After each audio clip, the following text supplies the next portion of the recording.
તો સ્વાગત છે ફરી એકવાર આપણી યુટ્યુબ ચેનલ નકો મરીશની અંદર. સરસ મજાની મિત્રો જીઆરડી ને એસઆરડીની અંદર ભરતી આવી ગઈ છે. મિત્રો લાયકાત ફક્ત 3 પાસ માંગેલું છે. સરસ મજાની ભરતી આવી ગઈ છે.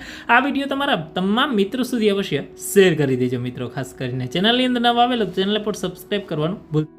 વિડીયોની અંદર વાત કરીએ સરસ મજાની મિત્રો જે ભરતી આવી છે જીઆરડી અને એસઆરડીની અંદર ભરતી આવી છે. જીઆરડી એટલે કે ગ્રામ રક્ષક દળ અને એસઆરડી એટલે કે સુરક્ષા રક્ષક દળની અંદર ભરતી આવી છે. મિત્રો વાત કરીએ દેવભૂમિ દ્વારકા જિલ્લાની અંદર જે પોલીસ સ્ટેશનો છે મિત્રો એ ખાતે ખાસ કરીને જીઆરડી અને એસઆરડીની અંદર ભરતી આવી છે. આ ભરતી છે ઓફલાઈન છે મિત્રો, જેની જાહેરાત છે તારીખ 30/7/2025ના રોજ છે કરવામાં આવી છે અને છેલ્લી તારીખ છે 9/8/2025. મિત્રો વિશેષ આ ભરતીની નોટિફિકેશન જોવા માટે અમારી જે વોટ્સઅપનું ગ્રુપ છે અથવા ઇન્સ્ટાગ્રામ પેજ ઉપર છે તમે જોડાઈ શકો છો. મિત્રો હવે વાત કરીએ એની અંદર લાયકાતની વાત કરીએ મિત્રો, જો તમારે જીઆરડી કે એસઆરડીની અંદર છે એ તમારે નોકરી મેળવવી હોય તો એના માટે લાયકાત છે 3 પાસ હોવું જરૂરી છે. મિત્રો લિવિંગ સર્ટિફિકેટની અંદર 3 પાસ હોવું જરૂરી છે.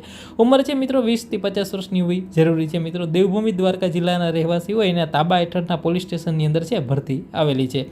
વાત કરીએ મિત્રોમાં કુલ 135 જગ્યા છે, જેમાં જીઆરડી માટે 67 પુરુષો માટે જગ્યા છે, મહિલા માટે 32 જગ્યા છે અને એસઆરડીની અંદર 36 જગ્યા છે ટોટલ. મિત્રો હવે વાત કરીએ એની અંદર મિત્રો લાયકાત ધરાવતા ઉમેદવારો છે. અરજીનું ખાસ કરીને સરનામું છે તમારે કઈ જગ્યાએથી ફોર્મ મેળવવાનું છે તો કે ફોર્મનો નમૂનો છે મિત્રો ખાસ કરીને દેવભૂમિ દ્વારકા જિલ્લાના જે ખંભાળિયા પોલીસ સ્ટેશન છે, સલાયા છે મિત્રો, વાડીનાર છે, દ્વારકા છે, મીઠાપુર છે, ઓખા છે, કલ્યાણપુર છે, બેટ દ્વારકા છે, ભાણવડ છે, આ પોલીસ સ્ટેશન ખાતેથી તમારે રૂબરૂ જઈને ફોર્મનો નમૂનો લઈ લેવાનો છે. તમારા તમામ ડોક્યુમેન્ટ સાથે છે મિત્રો ત્યાં સબમિટ કરાવવાના રહેશે. મિત્રો વધારે માહિતી માટે ખાસ અમારી જે ટેલિગ્રામ ચેનલ છે, યુટ્યુબ ચેનલ છે એને સબસ્ક્રાઈબ કરી લેજો. તમામ પ્રકારની ભરતીની અને વિશેષ